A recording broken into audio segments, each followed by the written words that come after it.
Kafeero yabimanya libigenda okubaawo nakuba oluyimba olwasembayo zino size ezaali enteekateeka zange omuntu amazima gabeewuunya kyampisa bubi kwaye mukumakuma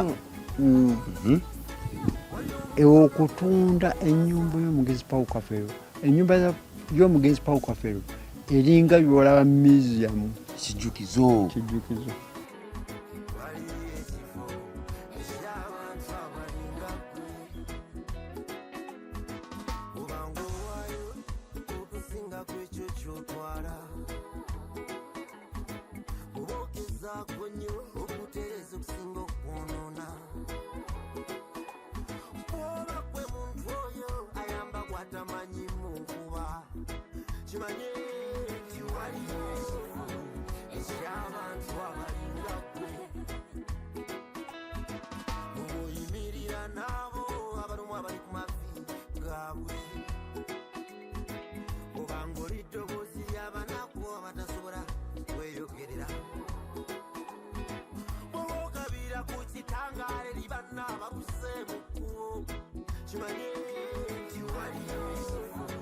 musasireko abange bantu bange ndabye okuswala musasireko abange bantu bange ndabye okuswala kale gakwaki mama gatawana entweyo zange simanyi mukama yanjabulira nze nduka okwe olaba nga yayimbanga ennyimba nga amaka yes. Saawa yali abadde asobola okuzimbira foundation kubanga bano abantu bajjanga buzi nga bamwagalako biki bibye ne bagenda kati n'atasobola kufuna ku budaabudibwa era bwoba ate bw'otuuka mu bya famire ebyaliwo taata biki mami yafa mutu Kafeero teyafuna kubudaabudibwa nnyo kyova olaba yayimba oluyimba yayimba alina oluyimba lwe yayimba ndi mwana mumboze ey'omunsi abakadde bambulako njagala nnyo abantu bafulowinga ennyimba za Paulo Kafeero ze yayimba kati Kafeero teyafuna kubudaabudibwa teyafuna musingi Kafeero yalinga ennyanja nga buli muntu ajja nakola navuba nayegendera ennyanja tebuuza wavubye ekyo wavubye kakejje Kafeero yali nnyanja era kyovola nti bwe yafuna okusomozebwa kuno kwonna nakuba oluyimba olwasembayo zino size ezaali enteekateeka zange omuntu amazima gabeewuunya so yejjayinga ayimba ku bakyala abajjanga bamumenya omutima akati bano abaana abajjanga okubala Kafeero nga bwojja abaana yalabirira abaana bange saagala kubuulira kyobola bwe twakola Kafeero Foundation omwana w'omuzungu Catherine Guide yakola ekibiina Kafeero Foundation kubanga era project ekyo ekyagenda mu maaso manye Swaziniga ne Simon Peter bagenda gitambuza ekyagenda mu maaso nti yakola Kafeero Foundation yoyo omwana w'omuzungu okusobola okuyamba abaana Kafeero beyaleka okumaliriza ebintu okutwala mu maaso ebintu Kafeero byatakola era Paulo Kafeero Foundation gyeri ekyatambula naye nga yayimirizibwamu waliwo awo byaliwo netusooka netugiyimiriza naye nga etambulira ku mutwe gwa Swaziniga ne Simon Peter. Muzeeyi Kafeero bwe yali akula teyalina maama teyalina taata tebaali mu bulamu bwe bwe kuggwa olowooza ekyo nakyo kyamuviirako obutamanya nkwata y'amaka wadde yagezangako okusomesa abalala naye byamutabukangako so tulaba mu mboozi eno nti weakness ya principal Job Kafeero yali mu maka kyamukuba nnyo kuba yali tamanyi nkwata yakyo nga y'omwana omuto teyafuna kubudaabudibwa kumala kuteekebwateekebwa okumanya nti omusajja abeera n'omukyala era talina mukyala wampeta. Bw'ogenda mu byafaayo bya Paulo Kafeero tewali mukyala alina mpeta ya Paulo Kafeero. Kafeero teyaleka mpeta, yakuba ennyimba zonna n'akuba ennyimba nga zijjudde obuyinyike kubanga yafuna okusomozebwa. Ate tyakubayo oluyimba lwa mpeta mu nnyimba zonna z'atakwata yakubayo lwa mpeta. Yes, endala zonna yazikuba nawe lw'empeta teyalukuba. Era tewali kereziya wegambira kanisa nti bagasse Paulo Kafeero obufumbo obuki obutukuvu. Yes, kyoba olaba nti obulamu Kafeero yasigala nga ali free okuyamba abantu abalala ng'ayita mu nnyimba olime kituukamu. Yes, nakuba ekyali ekintu kyange olime kituukamu kubanga yes, nakuba galenzimu. Yes, kubanga byonna yabiraba. Kati gwe bwowulira galenzimmwe era gyolaba kati abawala bali ku streets, abavubuka bafunye abakyala mu ngeri etategerekeka bingi Kafeero. Era tugenda kuzanya firimu ya muzeeyi yes, albamu tugenda kuddamu okuziteekateeka Swaziniga kintu akiyimiriddemu ne Simon Peter tubeere nga tusobola okuzanya ebyafaayo byani bya Kafeero. So muzeeyi bino bye tulaba abaana ba Kafeero abamu okuba nti balina basula mu bifulukwa kyajja olw'okuba nti taata naye bambi teyakiinaako bukugu. Yes, teyalina mukyala wankalakkalira. Fe abasajja otambula eno n'otambula eno n'otambula eno. Yes, teri mwana wa Paulo gwe tusalya musango agenda kuvaayo okugamba nti nze ndi mwana waani wa Paulo. Bonna tobaaniriza.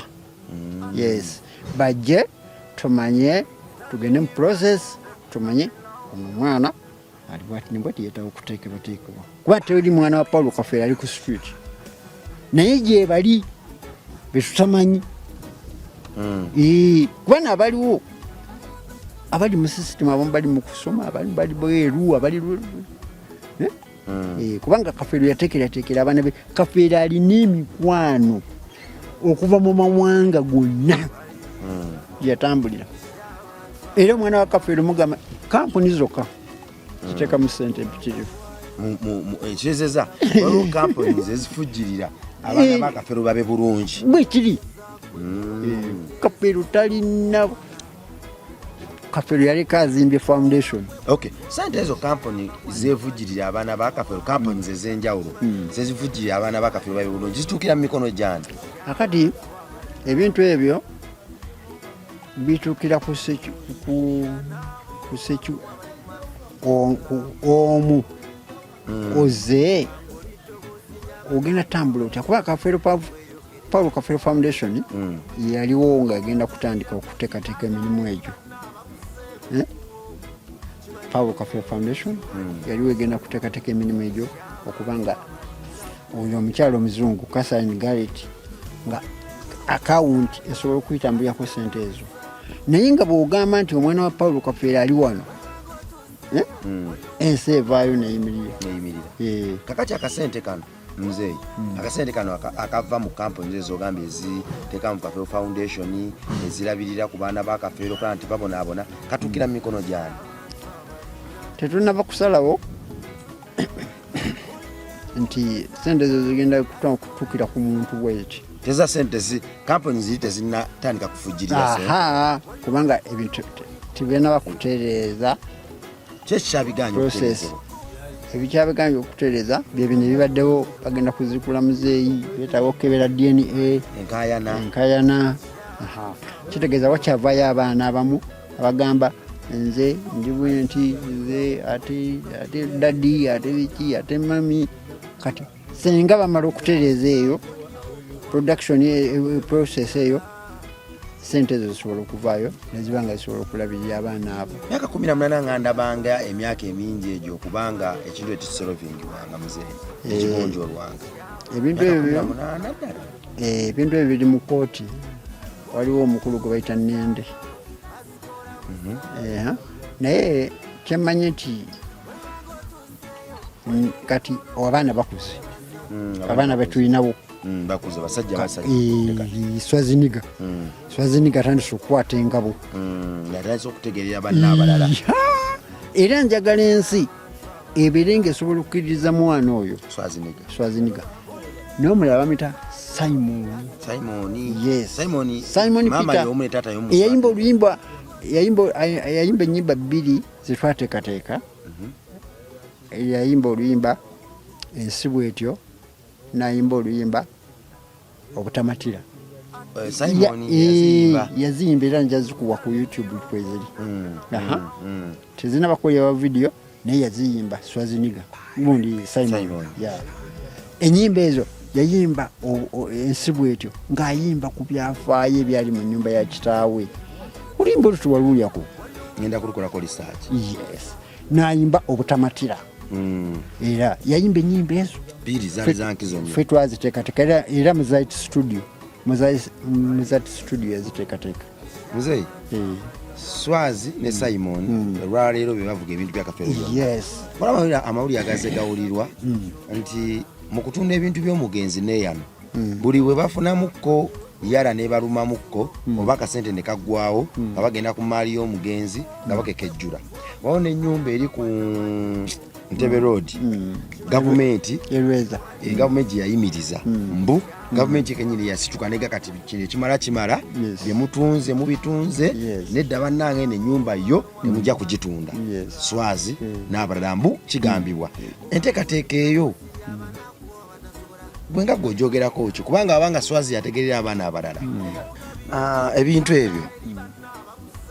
atunze kino gwe kikuyisa kitya ng'omuntu kyampisa bubi kwaye mukuma okutunda ennyumba y'omugenzi Paul Kafeero ennyumba y'omugenzi Paul Kafeero eringa byolaba museum kijjukizo era omuntu yakikola yenna ate abaana Ambasasira sibe bakirimu wabula ba LCs abali mu kitundu bana bakola ku by'amataka be bamu bensuubira ku bantu abali mu ddiiru ezo tekyali kirowoozo ky'abaana bano wabula bano ba LCs abatunda amataka biki ba block abo ba block bakoze ebintu bingi okusanyawo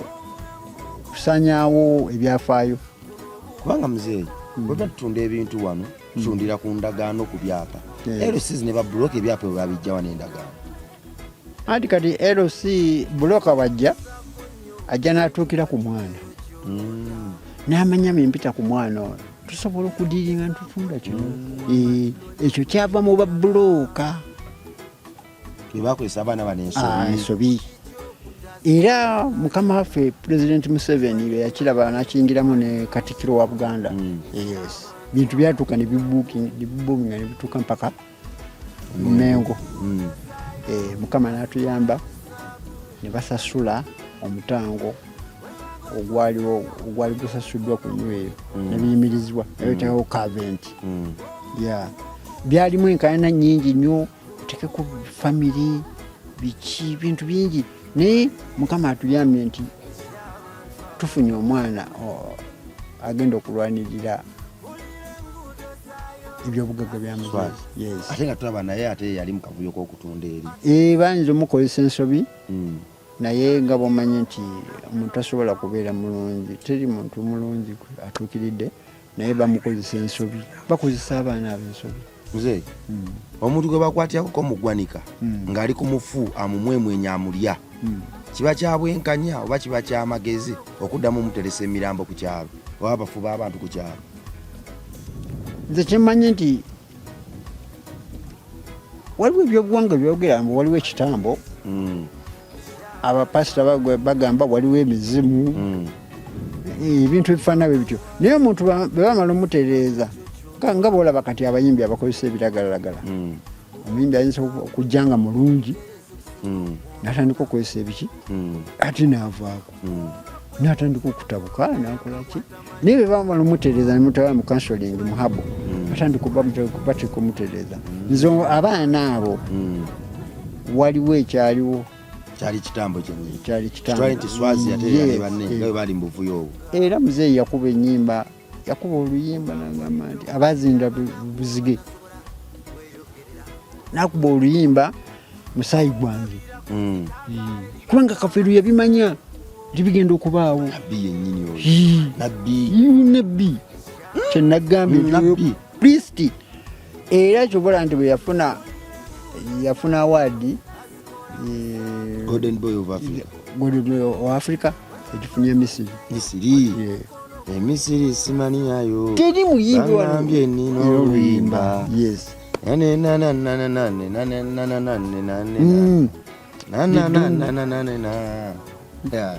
okiregedde Kafeero yayimba olugendo era nze njagala tugenda kukola programu okuba nga twogera ku byafaayo bya Paul Kafeero ekitundu ekisooka ekyokubiri ekyokusatu ekyokuna ekyokutaano mpaka abaliwo namugwennyabwe yes kuba tuganye banne mulekeraawo tumukkuse yes nga buli luyimba tulwogerako yaluyimba asinzira ku kino bwe yajja kubanga twabeeranga naye yes Kafeero ye muyimbi eyajjanga n'agamba naloose ekirooto n'omugamba muzibu naloose ekirooto nga waliwo kino n'omugamba kati muzeeyi gwe soka okwata ejjita soka okwata ejjita okwata ejjita n'ateekamu amaloboozi n'awandiika oluyimba twateekateeka ennyimba ogyeko abasajja basekandi ye musajja gwe lubali tusuubira nti kati ekiseera kino yali mu ntebe yaani ya Kafeero era tumwesunga naye Mukama tusaba ateeketeeka omusajja oyo amukomyewo akomewo akwate omumuli wa muzeeyi yes omumuli guli awo tewali akutte sekandi yagulina naffe tulina nti twali bakubi baki babivuga nze tosobola kuntwala ku keyboard nesesuna buli luyimba lwowulira lwe twasuna waliwo kati ebyafaayo bya Kafeero binini bigazi yes bigezi nnyo Kafeero kati bamutwala okumwogerako era boogende Makerere bamusomako yakuba Kampala mu kooti kati njagala olabe sitooli ya Kampala mu kooti yes Kampala ekyayoka n'omuyole kati njagala obulye omusajja akuba olugero n'atuuka n'awaabira Kampala mu kooti n'akuba olulimi lwange mbuga liva nsoba ngenda mu maaso olulimi lwange oddobonkanangalo exactive lwonna ne lufuuka ekirasaasa kati muyimbi kyage ogenda kuyimba ki kati muyimbi kati ogenda kuyimba ki muzeeyi wawulira ebintu byenkaana ya famire y'omugenzi ono atutono mu kooti omugenzi tumuziikuleyo tuteeketeeke kino ate ono si yamuzaala ono si yamuzaala ki ekyakujjira mu mutwe ekyanzijira mu mutwe kyekyo kubanga nze mukama wange bwe yayimba oluyimba musayi gwange namanya yakimanya bekiro bekiteeka okuba mu episodi yaffe endala tujja kukomawo ewa papa mukadde waffe twongere tunyumye ku bulamu bw'omugenzi atuluŋŋamye atunnyonnyole bwe yabiyimbako kye yali ategeeza tubirambulule tubiteeke ku mmeeza olwo nno obeeko n'engeri gy'obifune kitufuula ab'enjawulo mu kaseera akatinye ennyo MR Live esobodde okuleeta amaloboozi nga gano mu kaseera akatinye ennyo MR Live esobodde okugenda wadde wabuusa amaaso era neekolawo amakulu bwe twali tugitandika twasaba Mukama blessing ebigere byaffe tulinnyewo tutwalewo mu kutwalawo tukomewo tukyuseewo naye waggulu wa byonna weweese Katonda waffe ekitiibwa tukyalina olugero luno tukyatambula nalwo abaana ba Kafeero legacy ya Kafeero ebitambulira Kafeero myaka 18 biki ebikyategekwa ebyo nfudu gye byalinnya oba obugayavu mu famire sitaani yalumba enju ya Kafeero dogo oba mulimu abantu abataagaliza bakumamu omuliro kyennyamiza omuntu eyayimba ne tukyuka eyayimba ne tukula eyatuwa emmere y'omwoyo okuba tukyalaba abaana babamu nga bacula mu bifulukwa kiba kyabwewussa okubikako amaaso gaffe ne tubafuula batabiraba waddenga mu kaseera ke kamu ennyanja wetabanguka ate nufa abakugwe tuviirayo ne blackboard ne choko okubaako n'ebiwandiiko bituteekako olw'ennensi ebisome ereme kugwa mu katego ke kamu abakiyitamu ke baguddemu teyalina mukyala wankalakalira yakiyimbako ndozali Angel nti ekintu ky'okuzaala mu bakyala abangi kyekiviirako okusaanyaawo oyo omugenzi bye yateekateeka kandi bakatego yandiba sitaani nga yeegasse n'abakyawo kigambo kimbuze okuleeta obulumi ku mmeeza y'akafeero ne ku nju y'akafeero gyali yonna nze nsubira bw'abiraba akwata ku mutwe n'anakuwala siti yandiyagadde naye mu nsi temuli malayika yakola ogugwe naffe abaayagalanga bye yateekateeka abaabiwanga ekitiibwa bye bayambako okukula nga byatuyambako okukula ke kaseera ndoza tumuyambeko nga tuyita mu kukwatirako abaana be we balemereddwa bangi be yakwatako omulala nga tuguyisa wano ogamba nti ke kaseera muveeyo muyambe ku nnyumba y'akafeero n'abaana b'akafeero myaka 18 mingi tugenda kukomawo mweraba.